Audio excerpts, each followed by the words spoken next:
The Serie A is one of the best football leagues in the world. Since its inception, its best teams have been known for their almost impenetrable defenses and a deep bag of tactics and tricks to frustrate opponents. These formidable defenders have created some of the most brilliant strikers in Europe, if not the world. We're talking about famous names like Totti, Baggio, and Del Piero, who have gone on to redefine the sport and come out victorious on the biggest stage. However, within the annals of greatness is a lesser-known league legend adored by his relatively small fan base as the Prince. Antonio Di Natale ended his career with the record for the 6th most goals in Serie A. A goal machine, his movement, vision, and composure in front of the goal remains unmatched by most strikers in the league's history. So why is his name seemingly out of the history books? This is the story of the most lethal striker Italy has ever seen. The last of a dying breed. Antonio Toto Di Natale was born in Naples in 1977, so it's no surprise the young Italian was already playing football as soon as he could walk, and by the age of 13, he journeyed to Empoli to sharpen his raw talent. But things didn't go exactly as planned at Empoli. Toto struggled to make a mark at Empoli until he was loaned to Viareggio in 1998. The move worked like a charm, as he netted a career-high 12 goals for Viareggio and returned to Empoli eager to impress. At the turn of the century, Antonio scored 7 goals in less than 25 appearances for the club, with a larger number of those games coming off the bench. In his 2001-2002 season, he displayed flashes of brilliance and precision in front of the goal. He scored a lot in Italy's Serie B, smashing a club-high 18 goals in all competitions for Empoli that season. Bang, bang, and bang. Empoli's new star got called up to the national team in 2002. Toto was moving up the ranks fast.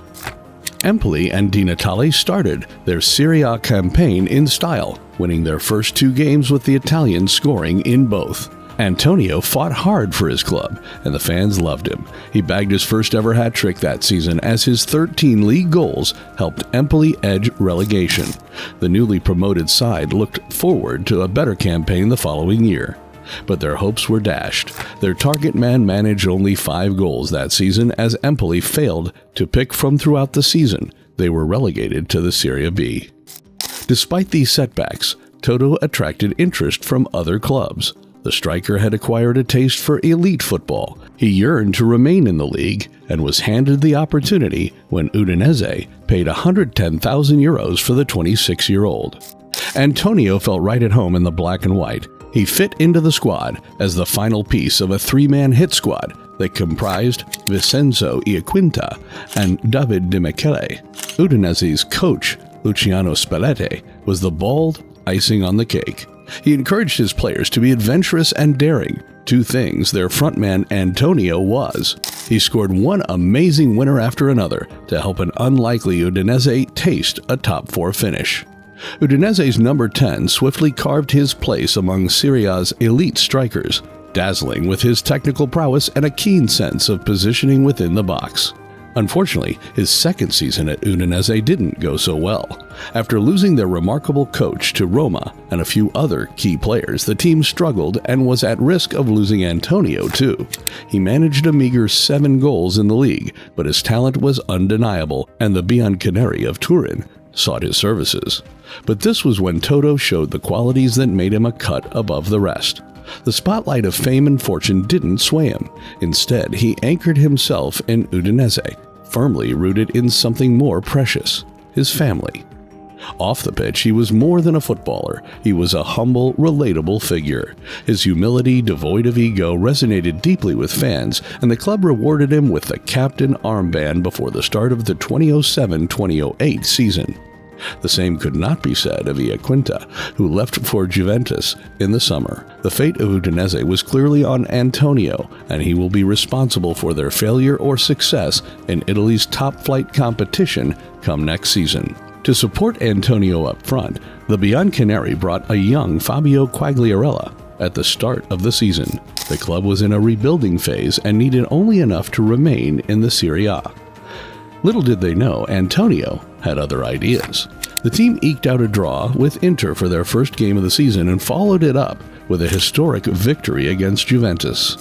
Toto bagged 3 braces in the league that season, and his 17 goals helped Udinese finish in 7th place in the competition. His incredible season was crowned with a chance to represent his country at the Euros in 2008. Antonio started as a left winger in the country's tournament opener, but failed to make a difference and was subbed off in the second half of the game.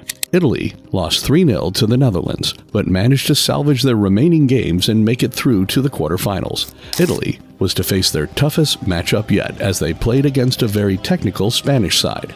The match was tough, and Toto came on as a sub after halftime. The game dragged on with a 0-0 stalemate, and both teams had to settle for penalties. Spain was leading on penalties 4-2, and it was Antonio's turn to convert from the spot. A goal would keep them in the shootout, and a miss would seal their doom. Antonio, with all the pressure in the world on him, fired a low right-footed shot to the bottom right corner. Antonio was inconsolable. Italy was out of the competition, and it was all on him. As he entered his 30s, Toto's style evolved into that of a classic number 9, displaying seasoned instincts for poaching goals and an unmatched positional sense. He didn't let the disappointment at the Euros competition weigh him down. He slipped back into Udinese's attack and resumed his habit of scoring screamers, tap-ins, and unbelievable goals like this.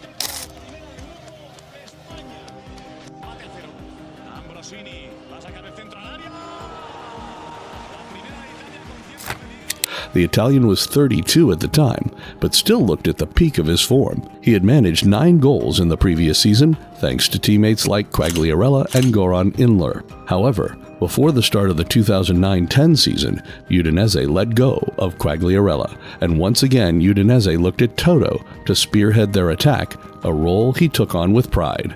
With help from the likes of Mauricio Isla, Inler, and a rising Chilean star in Alexis Sanchez, Toto finished with a career-high 29 goals in 35 appearances for Udinese, enough to earn him the title of Capo Cannoniere in Italy's Premier League.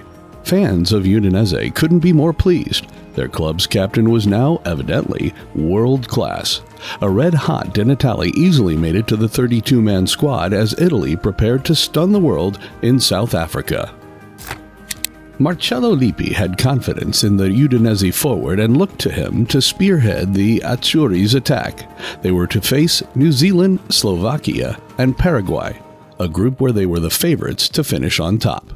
They were held to draws against Paraguay and New Zealand, and even though Di Natale scored against Slovakia, they suffered a humiliating 3-2 loss in their worst-ever World Cup performance. Toto was so devastated he considered retiring from the national team, but his national team struggles didn't affect his club's success. Udinese brought Francesco Guidolin as coach for a second time as they looked to improve their league position. The switch proved fruitful as Udinese recorded their highest point total ever, finishing in 4th position with 66 points, thanks in no small part to Antonio's 28 goals. Yes, Toto, at the age of 34, became only the 2nd player in the league to finish consecutive seasons as the highest goal scorer, a feat only previously achieved by the legendary Beppe Signore. With Guidolin at the helm, things looked their brightest at Udinese, and Di Natale snatched it, scoring goal after goal, until the transfer market opened. Udinese let go of more of their best players, losing Inler, Sanchez, and a host of other players. The loss of the big names didn't bother the fans of the Bianconeri. They had Di Natale, and he was all they needed to keep their hopes alive. Guidolin put the team at his disposal into shape, and Udinese finished 3rd as Di Natale shattered the 20-goal barrier for yet another year. The fans were ecstatic as their team underlined a historic season with an admirable performance in the Europa League. Inevitably, Udinese's top gunner was called up again for his country. This time, they were to compete in the 2012 edition of the European Football Championship. The stakes were at their highest right from the opener, as Italy faced familiar opponent Spain in a tight-knit group. The game ended in a draw, as Udinese's marksman scored the only goal for Italy to secure a point. Gli Azzurri made it to the finals, beating football giants England and Germany, only to face Spain again in the finals. La Roja was too much for Pandeli's Blues as they succumbed to a 4-0 defeat in the finals.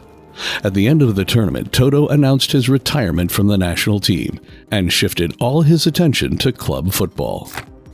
Udinese's dependable marksman started the 2012-13 season in fine form. He was scoring goals left, right, and center. He scored against Inter, scored against Liverpool, Lazio, and Atalanta. There was no stopping him. He ended the season with 23 goals and became only the second player to score 20 or more goals in 4 consecutive seasons in the Serie A. When it seemed like Toto was just about done with Udinese, he stood firm against the beckoning calls of wealth and distant shores. Offers from the MLS and clubs like Guangzhou Evergrande came knocking, promising riches that would eclipse what he earned at Udinese 7 to 8 times over. But for Di Natale, loyalty and true love were far better than the allure of fortune. In a remarkable display of consistency and skill, he notched a stunning 122 goals for Udinese in 5 seasons, a feat magnified by the fact that he was already 32 at the onset of his goal-scoring spree in the 09-10 season, showcasing a rare blend of ability and longevity. But it was the final act at the Friuli Stadium that painted a portrait of poetic departure. Di Natale found himself on the bench against a relegation-threatened Carpe. The stadium pulsated with a desire to witness their hero's magic one last time. With a quarter of an hour left, fate intervened. Udinese won a penalty, and Di Natale dispatched it effortlessly with coolness from years of experience. Goal number 227 in his 446th and final appearance for Udinese. It was a finale scripted by destiny, a graceful exit that epitomized a career adorned with honor and respect.